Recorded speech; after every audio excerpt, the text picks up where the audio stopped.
Champions trophy 2025 को लेकर जहां भारतीय क्रिकेट बोर्ड के सरबराहान और भारतीय क्रिकेट बोर्ड को कवर करने वाले गोदी एंकर्स पिछले 3 हफ्तों से ये प्रोपेगेंडा फैला रहे थे कि पाकिस्तान से चैंपियंस ट्रॉफी छीन ली जाएगी। और जब इनसे पूछा जाएगा कि आखिर भारतीय क्रिकेट बोर्ड कैसे पाकिस्तान से चैंपियंस ट्रॉफी छीन सकता है, और छीनने से मुराद यह है कि हाइब्रिड मॉडल के तहत चैंपियंस ट्रॉफी करवाई जाएगी, क्योंकि भारतीय क्रिकेट टीम जो है वो पाकिस्तान आने के लिए तैयार नहीं है और भारतीय क्रिकेट बोर्ड ने ये आईसीसी को मैसेज भिजवाया। तो भारतीय मीडिया एक ही बात करता था कि देखिए, जो सबसे बड़ा रेवेन्यू आईसीसी जनरेट करता है वो इंडियन मार्केट से करता है, और इंडियंस का पैसा आईसीसी के पास जाता है और फिर बाकी क्रिकेट बोर्ड जो हैं उनको ये पैसा बांटा जाता है, यानी कि उनका मुंह बंद किया जाता है भारत के पैसे के साथ। सो इसीलिए भारत की जो बात है वो हर कीमत पर मानी जाएगी। लेकिन अब जो एक नई डेवलपमेंट हुई है चैंपियंस ट्रॉफी 2025 को लेकर, उसमें यह बात सामने आई है कि वो ब्रॉडकास्टर जिनके कंधे पर बंदूक रखकर आईसीसी को और पाकिस्तान क्रिकेट बोर्ड को धमकी लगाई जा रही थी कि अगर चैंपियंस ट्रॉफी हाइब्रिड मॉडल के तहत नहीं खेली जाएगी, भारतीय क्रिकेट टीम को जनाब उसकी जो विश है उसके मुताबिक जो पाकिस्तान से बाहर मैचेस हैं वो नहीं खिलवाए जाएंगे, तो फिर ब्रॉडकास्टर्स जो हैं वो बैकआउट कर लेंगे। लेकिन अब जो नई अपडेट है उसके मुताबिक ब्रॉडकास्टर्स, जो भारतीय ब्रॉडकास्टर्स हैं, उन्होंने बीसीसीआई को चूना लगा दिया है और भारत की जानिब से प्रेजेंट किया जाने वाला जो हाइब्रिड मॉडल है उसको मुस्तरद कर दिया है। सो पाकिस्तान की एक लॉटरी लग गई है। कुदरत का निजाम पाकिस्तान को हेल्प आउट करना शुरू कर चुका है कि वो लोग जिनके कंधे इस्तेमाल किए जाने थे, जिनका पैसा इस्तेमाल किया जाना था आईसीसी और पाकिस्तान क्रिकेट बोर्ड को ब्लैकमेल करने के लिए, उन्होंने जो बीसीसीआई है उसके हाथों में खेलने से इनकार कर दिया है। इसके अलावा जो नई डेवलपमेंट हुई है चैंपियंस ट्रॉफी 2025 को लेकर, इसकी जो इनसाइड इंफॉर्मेशन है वो आज की वीडियो में मैंने आपके साथ शेयर करनी है। और पाकिस्तान के लिए जनाब एक खुशखबरी है। वो खुशखबरी क्या है ये भी आपके साथ शेयर करूंगा, लेकिन सबसे पहले आप सबसे गुजारिश है कि अगर आप इस चैनल के ऊपर नए हैं तो चैनल को सब्सक्राइब कर दीजिएगा। इसके अलावा घंटी वाला बटन दबा दीजिएगा ताकि हमारी हर नई आने वाली वीडियो जो है वो आप तक बर वक्त पहुंच सके। इसके अलावा कमेंट सेक्शन के अंदर आपने जो अपनी मैक्सिमम राय है वो शेयर करनी है। ये चैनल चूंकि शैडो बैन का शिकार होता हुआ नजर आ रहा था और अब अल्हम्दुलिल्लाह ये तकरीबन 70 से 80% तक कहा जा सकता है कि शैडो बैन से बाहर निकल चुका है, और ये आप लोगों की सपोर्ट के बगैर नामुमकिन था। आपने वही सपोर्ट जो है वो इस वीडियो में भी शो करनी है। कमेंट सेक्शन के अंदर जिस इलाके, जिस एरिया, जिस मुल्क से आप ये वीडियो देख रहे हैं वो जनाब लिख दें। इसके अलावा वीडियो को लाइक करें और ज्यादा से ज्यादा जो आपके दोस्त अहबाब हैं उनके साथ वीडियो शेयर करें, ताकि हमारा ये जो चैनल 70-80% शैडो बैन से बाहर निकला, ये कंप्लीटली 100% जो है वो शैडो बैन से बाहर निकला है। अब आते हैं चैंपियंस ट्रॉफी 2025 के ऊपर जो नई हैपनिंग्स हुई हैं। और सबसे पहले मैं पाकिस्तान के कुछ लोग जो भारतीय प्रोपेगेंडा को प्रोपेगेट कर रहे थे, इनके ऊपर आंखें बंद मैंने की हुई थी कि यार कुछ नहीं होता, ठीक है, ये अपना एक सर्किट चला रहे हैं तो चलाते रहें। लेकिन आज पाकिस्तान के कैसे सहाफी कि वीडियो मेरे सामने आई जिसके अंदर उन्होंने कहा कि पाकिस्तान का ये प्रिंसिपल स्टांस नहीं है और भारतीय क्रिकेट बोर्ड जो कुछ भी कर रहा है हाइब्रिड मॉडल को लेकर, या जो कुछ भी वो कह रहे हैं कि जनाब इंडियन टीम पाकिस्तान नहीं आएगी, ये उनका प्रिंसिपल स्टांस है। और नाम उनका जनाब ज्यादातर जो बाबर आजम के क्रिकेट फैंस हैं उनको पता होगा कि ये वो सहाफी हैं जिन्होंने बाबर आजम के खिलाफ बहुत ज्यादा जो खबरें हैं वो चलाई थी। कुछ खबरें हकीकत पर भी मबनी थी और कुछ खबरें जो हैं वो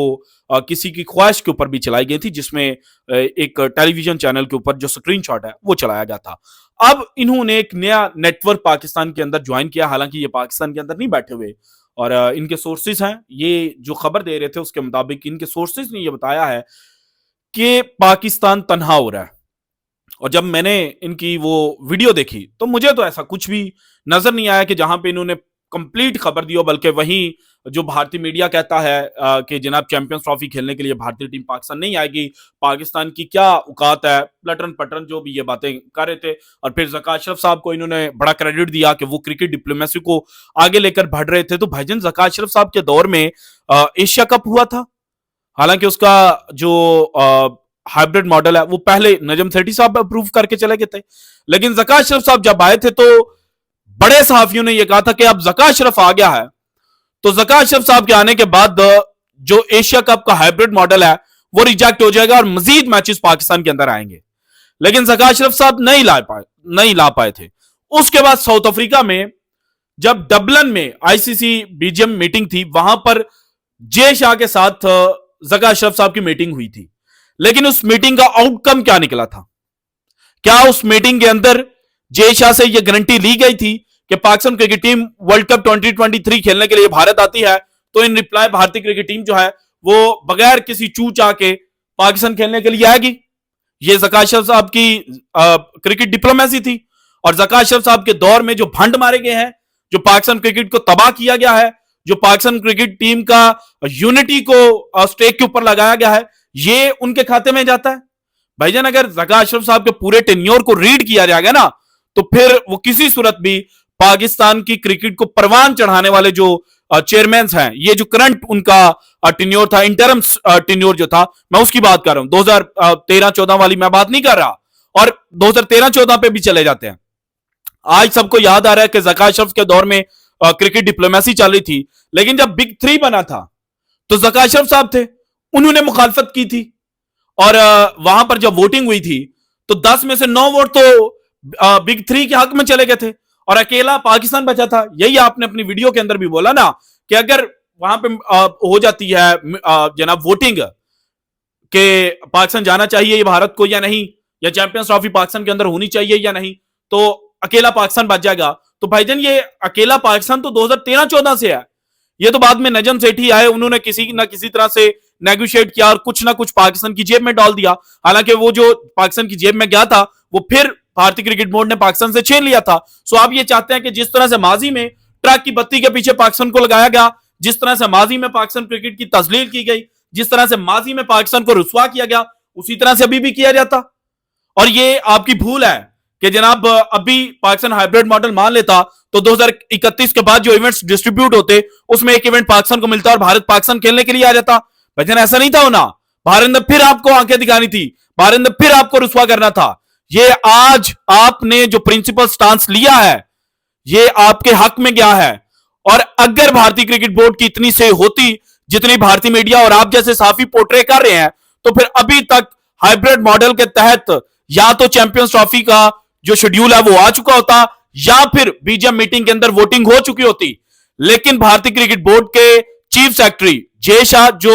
1 दिसंबर से आईसीसी चेयरमैन की कुर्सी पर बैठेंगे और उसके अलावा जो करंटली आईसीसी को लीड कर रहे हैं वो पाकिस्तान क्रिकेट बोर्ड को क्यों मना रहे हैं? क्या आप आए, आप टेबल के ऊपर बैठे, आपके साथ नेगोशिएट करते हैं, आपकी बातें मानते हैं, कुछ आप दें कुछ हम आपको ऑफर करते हैं। ये बातें क्यों की जा रही हैं? ये बातें इसलिए की जा रही हैं क्योंकि भारत का प्रिंसिपल स्टांस नहीं है, ये पाकिस्तान का प्रिंसिपल स्टांस है। और जहां तक आपने अवाम को चूना लगाने की कोशिश की कि जनाब अगर आईसीसी की मीटिंग के अंदर वोटिंग हो जाती है तो उस वोटिंग के अंदर क्या होगा? पाकिस्तान क्रिकेट बोर्ड ने जो लेटर लिखा है आईसीसी को और उस लेटर के अंदर डिमांड किया कि भारत बताए कि क्यों वो पाकिस्तान नहीं आना चाहता, तो भारत अभी तक वो रीजंस नहीं दे पाया। और अगर भारत कहता है कि हमें सिक्योरिटी कंसर्न्स हैं और वोटिंग की जाए तो फिर जो आईसीसी का सिक्योरिटी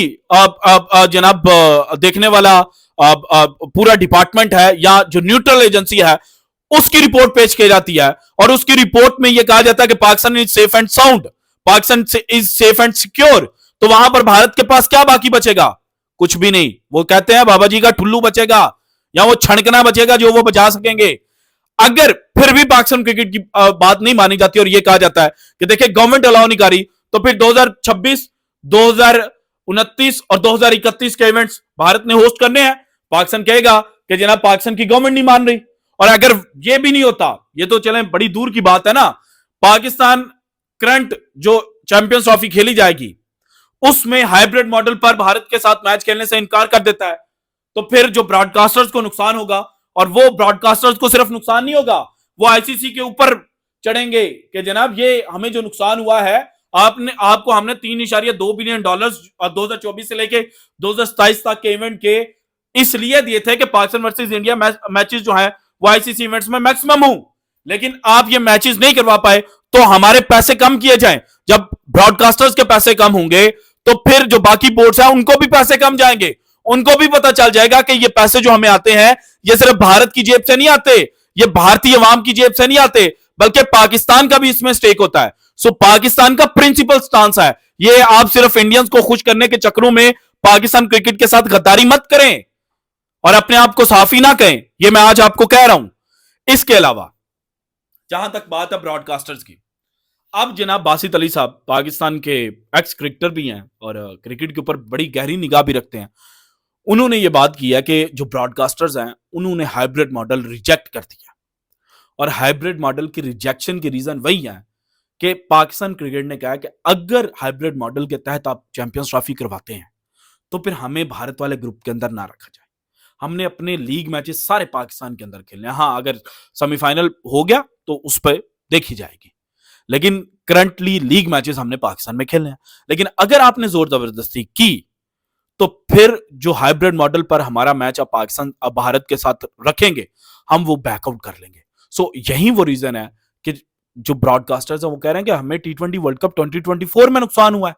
और ये जो इस दफा कारनामा चलेगा पाकिस्तान भारत के साथ नहीं खेलेगा, ये तो आगे 2031 तक के इवेंट्स में जाएगा। और 2027 तक के इवेंट की अगर बात की जाए तो उसमें जो करंट डील है $3.2 बिलियन की, उसमें तो सारे का सारा नुकसान होगा ब्रॉडकास्टर्स को। सो इसीलिए ब्रॉडकास्टर्स ने हाइब्रिड मॉडल जो है वो रिजेक्ट किया है। एक और रीजन जो मुझे लग रहा है कि ये भी हो सकती है वो ये है कि जब एशिया कप 2023 हाइब्रिड मॉडल पर खेला गया था तो वहां पर भी जो ब्रॉडकास्टर्स हैं उनको नुकसान हुआ था, और उनके नुकसान की जो भरपाई बाद में करने की कोशिश की गई वो ये थी कि पाकिस्तान वर्सेस इंडिया का जो मैच है उसका रिजर्व डे रखा गया, क्योंकि जो Pakistan versus India second match था सुपर 4 राउंड का, उसमें भी बारिश की पेशन गोई थी। और आप सबको याद होगा कि पाकिस्तान जो है वो बॉलिंग फर्स्ट कर रहा था और पहले दिन 25 से भी कम ओवर्स का गालिबन मैच जो है वो खेला गया था। बारिश होगी, फिर रिजर्व डे के ऊपर मैच गया था। अगर रिजर्व डे ना रखा जाता और मैच दोबारा कंटिन्यू ना होता तो फिर ब्रॉडकास्टर्स को जनाब नुकसान ही नुकसान होना था। सो पाकिस्तान क्रिकेट बोर्ड के जो इस दफा फैसले है ना, उनका आउटकम क्या निकलता है ये अभी फाइनल नहीं है, लेकिन जो आउटकम निकलता हुआ नजर आ रहा है उसमें पाकिस्तान क्रिकेट ने भारतीय क्रिकेट बोर्ड को इस दफा पूरी दुनिया के सामने रुस्वा कर दिया है। और पाकिस्तान क्रिकेट बोर्ड का जो स्टांस है कि जनाब क्रिकेट होगी तो इक्वल लेवल पर होगी, इसने पाकिस्तान को कामयाबी दिलवाई है। और पाकिस्तान क्रिकेट बोर्ड जो है वो अपना स्टांस लेकर पूरी दुनिया के जो बाकी क्रिकेट बोर्ड्स हैं उन तक जा रहा है। और ये पाकिस्तान ने बड़ा अच्छा फैसला किया है कि आप बाकी दुनिया को बताएं कि जनाब अगर आप यानी कि इंग्लैंड वाले पाकिस्तान के अंदर आकर खेल सकते हैं और इंग्लैंड को फुल प्रूफ सिक्योरिटी और प्रेसिडेंट लेवल की सिक्योरिटी मिल रही है, तो फिर भारत को हम देंगे। और भारत पाकिस्तान के अंदर आता है या भारत की सिक्योरिटी एजेंसी पाकिस्तान के अंदर आकर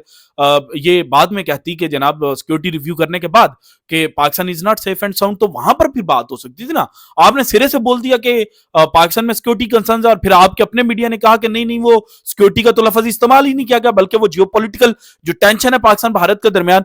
उसकी बात की गई है। तो जियोपॉलिटिकल टेंशन सिर्फ भारत तो हाईलाइट नहीं कर सकता, कल को पाकिस्तान भी करेगा। या पाकिस्तान कह देता है कि जनाब हमारी गवर्नमेंट अलाउ नहीं कर रही हाइब्रिड मॉडल के तहत भारत के साथ मैच खेलने पर, तो फिर